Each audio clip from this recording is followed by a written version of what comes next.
Entouré de ses ministres et d'autres grands personnages, un roi était assis sur son trône et recevait l'ambassadeur d'un autre roi, qui, à plusieurs reprises, avait voulu lui chercher querelle. Dans le pays de cet autre roi, on avait horreur du bavardage.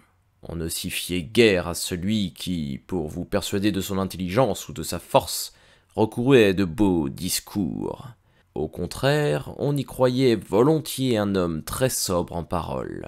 On estimait entre tous celui qui était capable de faire comprendre sa pensée sans dire un mot et de saisir celle d'autrui sans poser une question.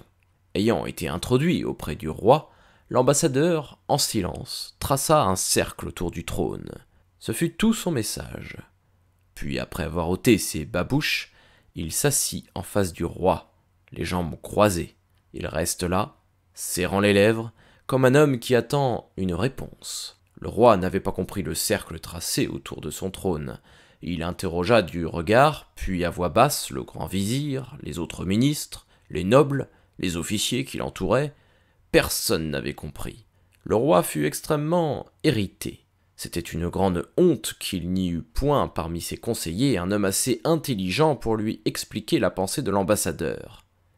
Il leur eût sans doute adressé de violents reproches qui eussent fait trembler les murs de la salle, car il était fort peu endurant et il avait une très grosse voix. Mais il n'osait pas laisser éclater sa colère devant l'étranger qui continuait à le regarder en silence.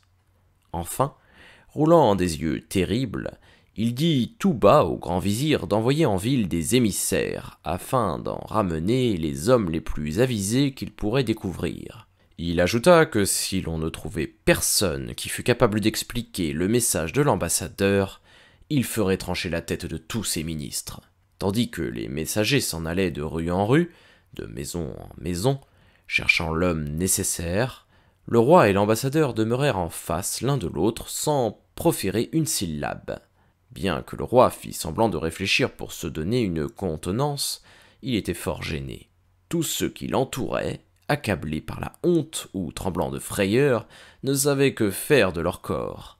Seul l'ambassadeur était parfaitement à son aise. Les envoyés du roi cheminaient deux par deux. Il se trouva que deux d'entre eux, croyant pénétrer chez un savant peu fortuné, dont on leur avait vanté l'intelligence, entrèrent dans l'humble logis d'un tisserand. Ayant monté l'unique étage de la maison et poussé une porte, ils trouvèrent une toute petite fille endormie dans un berceau.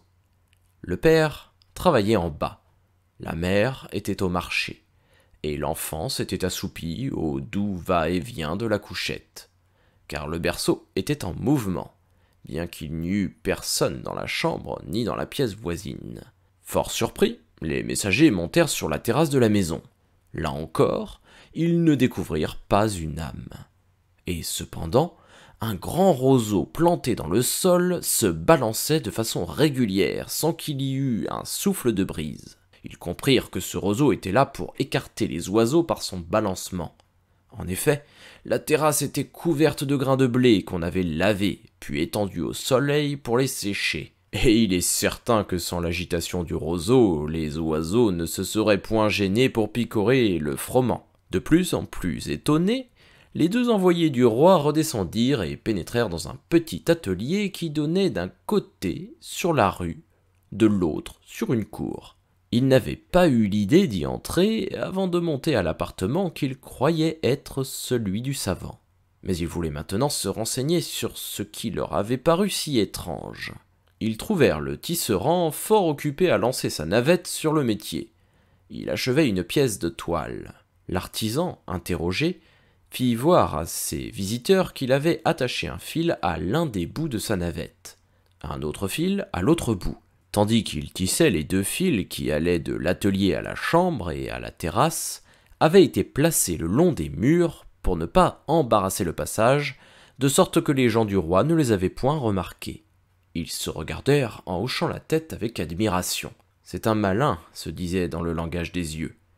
Ils eurent aussitôt la même pensée. « Voilà l'homme qu'il nous faut ». Ils informèrent le tisserand qu'un ambassadeur étranger était venu tracer un cercle autour du trône royal, et que personne ne comprenait ce qu'il avait voulu dire par là. « Viens avec nous, firent-ils, et si tu réussis à expliquer la chose, le roi te récompensera magnifiquement. Le tisserand réfléchit à ce qu'il venait d'entendre. Puis il ramassa par terre 2 osselets avec lesquels son garçon, en rentrant de l'école, jouait à la manière des enfants, lorsqu'il recevait la visite d'un petit camarade. Comme l'artisan allait sortir de chez lui, un jeune poulet venu de la cour entra dans l'atelier, dont la porte était grande ouverte en cherchant quelque chose à picorer. « Qui sait, pensa le tisserand, si tu ne me seras pas utile ?» Alors, saisissant le poulet, il le fourra dans sa ceinture, puis il suivit les 2 hommes qui le menèrent au palais. Voilà notre tisserand devant le trône du roi, et chargé de répondre à l'ambassadeur. Il se garda bien de faire entendre le son de sa voix. « Cet homme-là n'aime point les paroles, se dit-il. Taisons-nous et rendons-lui la monnaie de sa pièce. » Ayant ainsi parlé dans sa tête, il prend ses 2 osselets et va les poser à terre devant l'ambassadeur. Puis il le regarde bien en face, tranquillement. L'ambassadeur parut surpris et quelque peu vexé, mais bientôt reprenant son air calme, il tira de sa poche une poignée de millet et la répandit à terre. Le tisserand sourit. « Ah, mon petit poulet, pensa-t-il, tu as joliment bien fait d'entrer dans l'atelier, c'est toi qui me fourniras la réponse. » Aussitôt, il lâcha le poulet qui se met à manger le millet.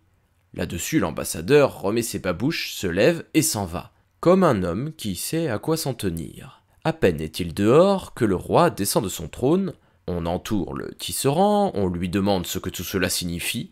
Aussi à l'aise parmi les grands du royaume que devant les fils de sa trame, il répond sans se presser « Cet homme était venu dire « Si notre roi vient vous combattre et cerne votre capitale, que ferez-vous?